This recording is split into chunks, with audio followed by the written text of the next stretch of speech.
Hello and welcome. This is the first of hopefully many mini videos to help with introduction to interpersonal communication. My name is Lee Pierce. I'm the instructor. I'm also a visiting assistant professor at SUNY Geneseo. And this is sort of just a basic overview of the class. We're obviously going to be online all winter. And so we won't have much time to have face-to-face interaction. So this is kind of my attempt to mimic, I guess, what you would normally call syllabus day. So I'll just keep it short. I'm going to go over a couple of things about the general approach to the course, some basics about the syllabus, different policies and things. And then along the way, we'll have different webinars when I can do more in-depth tutorials and screen sharing. But this is really more of a welcome video, so it's more about a couple of ideas I think will help frame the class and not so much the nitty-gritty of how to do things, although there are lots of videos hopefully to come that will do that. So to start with, it is a class in interpersonal communication, which essentially means that we study things from a relational perspective. So we look at all the ways in which communicating builds or fails to build relationships and how you can go into those exercises feeling more aware of the relational outcomes. And we mostly study different contexts, so friendship, family, work, romantic. But we also study general principles of conflict and effective competence and things like that you can apply to all kinds of different areas of your life.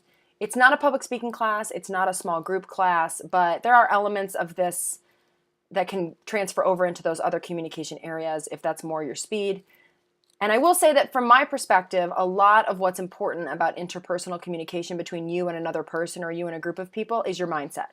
So we talk a lot in this class about something called T-R-A, personal communication, which is your self-talk or your internal monologue.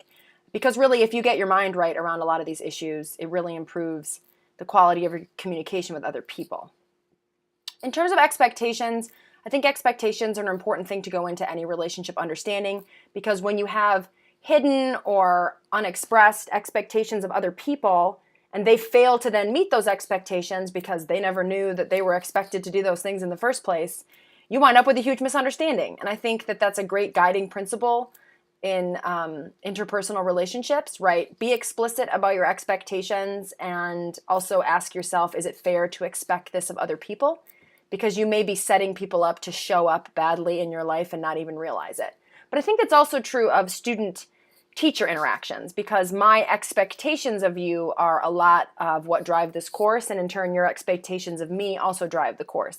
So I try to think about you, because again, I don't know you, right? So from a public speaking perspective, I'm trying to design a course for 50 people that I've never met, who ultimately all are not going to want or need the same thing. And so I have to ask myself, do I expect you to be like on your computer every day and studying all the material very thoroughly? And if this takes priority in your life and you don't do anything else, well, probably not, right? If we're being realistic, a lot of you work full-time jobs. I mean, I'm doing this in addition to all of the other things I have to do over winter break. You are tired. Right? Many of us are just coming off a long semester. You have another semester right ahead of you. So you don't all have access to the same depth of technology. Not even all of you have Wi-Fi. So again, I have to decide what kinds of expectations I want to have of you going into the situation. And you also have to have expectations of me. And I would say your expectations of me should be higher than my expectations of you. Just like my expectations of myself should be higher than my expectations of you, because I'm theoretically the expert and I have to prove that.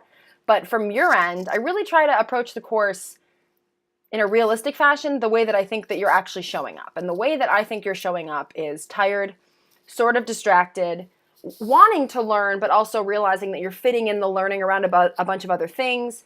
And also that you're people that want to understand why you're supposed to learn something, not just be told to learn it because it's on a test. So these are kinds of the expectations that I go into the class. In a winter class, it can be a little tricky. I'm not expecting you to do hours and hours of work a day, but I do expect you to work a couple hours a day, almost every day, except weekends and holidays, because it's only 3 weeks. I also expect that you're going to reach out, because theoretically, if you're taking an online class, you need to be a little more self-directed than you might normally be, because in a face-to-face class, it's a lot easier for me to kind of say, hey, what's going on? I haven't heard from you in a while. That's not as easy with the online classes.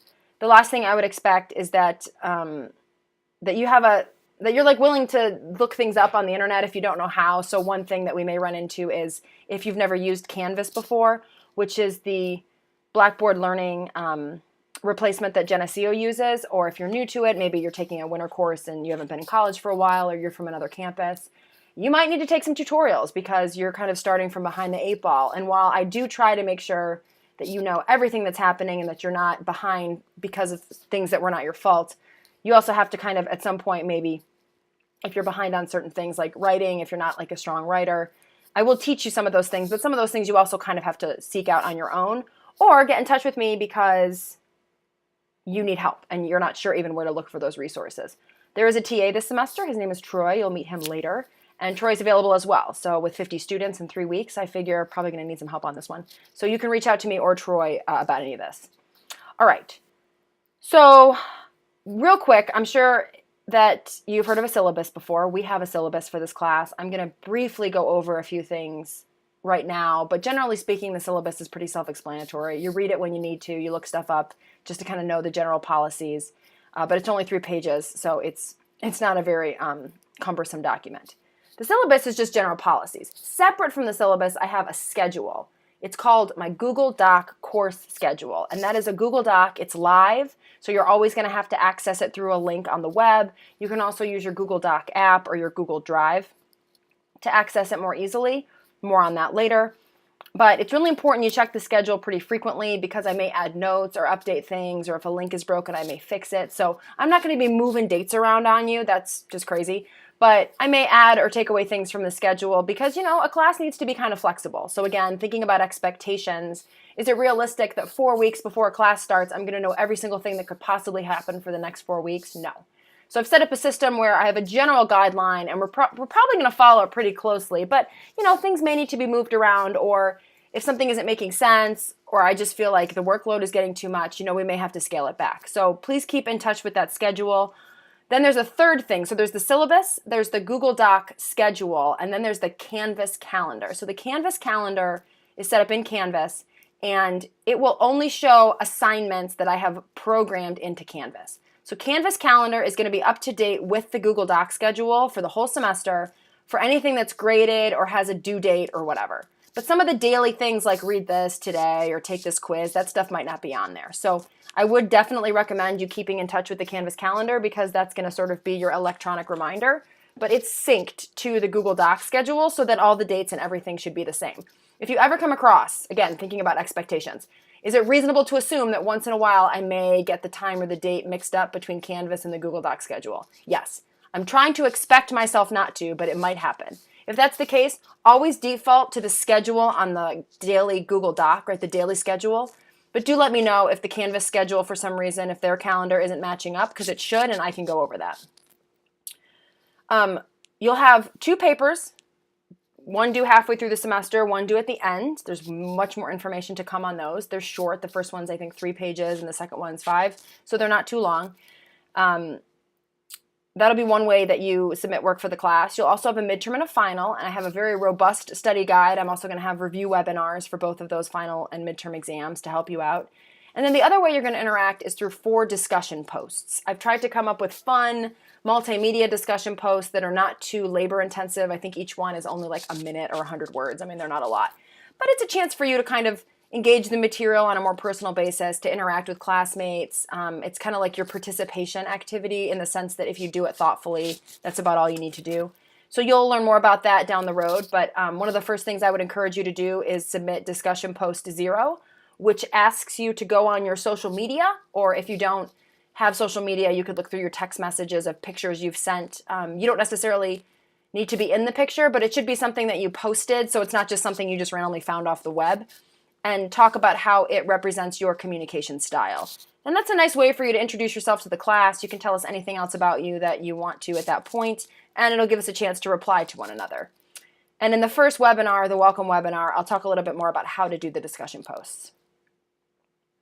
One thing that's going to happen this semester is you're going to have these 2 papers, and under normal circumstances, I would ask for many drafts of the papers along the way, but in this class, I'm really only going to have time to do 1 draft per paper. The drafts are really important because as a teacher, I separate feedback from grading. The normal model, and again, this isn't everybody, but typically, right, is You do a paper, you write a paper, you work on a paper. I tell you what the paper's supposed to do. I teach you about the material that needs to go in the paper. Maybe we talk a little bit about it in class, and then you submit the paper. I grade it, and I also write you a big long list of things that worked or didn't work about the paper. And that model kind of fails for a couple reasons. One, you're now getting a bunch of feedback on the paper when it's already graded, so you don't